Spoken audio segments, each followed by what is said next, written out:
Titan cup 1996 में आखिरकार Bharat final में पहुंच चुका था और फाइनल में साउथ अफ्रीका से मुकाबला होना था।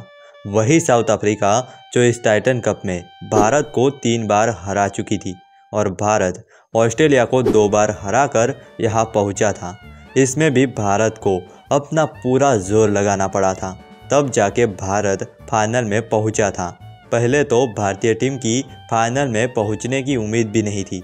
एक तरफ 1996 वर्ल्ड कप फाइनल में जो हुआ वो अभी भी भारतीय क्रिकेट फैंस के जहन में था और फिर से भारतीय क्रिकेट फैंस का भरोसा जीतना था तो ये फाइनल जीतना बहुत ज़रूरी था। इस मैच में सचिन तेंदुलकर ने टॉस जीतकर पहले बैटिंग का फैसला किया। वानखेड़े के मैदान में भारत के लिए सचिन तेंदुलकर और संजय मांजरेकर ओपनिंग करने उतरे। संजय मांजरेकर सेट हो चुके थे पर फैनी डिविलियर्स उनको 7 रनों पर चलता करते हैं। इसके बाद एक हैरान करने वाला फैसला लिया गया और नंबर 3 पर जवागल श्रीनाथ को भेजा गया, जो बल्ले से अपना योगदान इस टूर्नामेंट में देते आए थे। पर नंबर 3 पर भेजना, वो भी फाइनल में, एक हैरान करने वाला फैसला था और ये फैसला सही भी साबित नहीं हुआ। श्रीनाथ सिर्फ 5 रन बनाकर डोनाल्ड का शिकार बने। इसके बाद सचिन तेंदुलकर और मोहम्मद अजहरुद्दीन के बीच अच्छी पार्टनरशिप हो रही थी। भारत 91 रनों तक पहुंच चुका था पर इस पार्टनरशिप को तोड़ा निकी बोजे ने अजहरुद्दीन को 26 रन पर आउट करके। दूसरी तरफ सचिन तेंदुलकर कप्तानी पारी खेल रहे थे और 61 गेंदों पर अपना अर्धशतक पूरा करते हैं और अब फैंस को सचिन तेंदुलकर के शतक का इंतज़ार था। राहुल द्रविड़ भी अच्छा साथ दे रहे थे, लेकिन अब तेज़ी से रन बनाने की भी ज़रूरत थी। पर निकी बोजे ने एक बहुत बड़ा विकेट दिलाया साउथ अफ्रीका को सचिन तेंदुलकर का और भारतीय फैंस को बहुत बड़ा झटका दिया। सचिन 88 गेंदों पर 67 रन बनाकर आउट हुए। इसके बाद द्रविड़ भी 31 रनों पर चलते बने।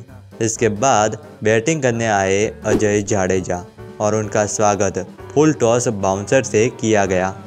दूसरी तरफ रॉबिन सिंह ने बहुत बड़ी गलती कर दी और जॉन्टी रोड्स के हाथों में गेंद होते हुए रन लेने की कोशिश, और जॉन्टी रोड्स कहाँ बख्शने वाले थे। भारत को यहाँ से तेज़ी से रन भी बनाने थे पर विकेट्स इतने हाथ में नहीं थे। पर अजय जडेजा यहाँ टिक जाते हैं और नॉट आउट 42 गेंदों पर 43 रन बनाते हैं और भारत को 220 रनों तक पहुंचाते हैं, जो इस पिच पर और फाइनल में एक अच्छा टोटल माना जा सकता है। हालांकि इस स्कोर को अफ्रीका के सामने डिफेंड करना बहुत मुश्किल था। अफ्रीका के लिए ओपनिंग करने उतरे एंड्रयू हडसन और गैरी कस्टन, लेकिन भारतीय फैंस को जिसका इंतज़ार था वो इंतज़ार जल्द ही वेंकटेश प्रसाद ने पूरा किया, अफ्रीका को 19 रन पर पहला झटका देकर। इसके बाद थोड़ी ही देर के बाद वेंकटेश प्रसाद ने एक और साउथ अफ्रीका को झटका दिया और लार्स क्लूजनर को 7 रनों पर चलता कर दिया।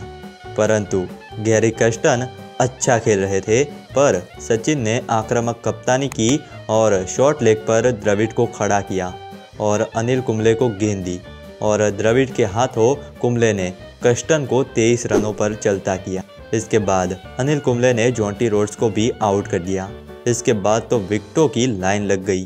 देखते ही देखते अफ्रीका ने 96 रनों पर 7 विकेट खो दिए थे और पूरी तरह से ये मैच भारत के पकड़ में था।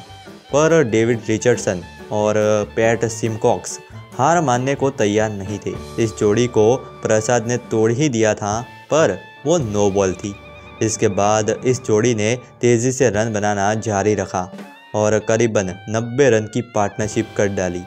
अफ्रीका को इस जोड़ी ने मैच में ला दिया था। 21 गेंदों पर अब 37 रनों की ज़रूरत थी।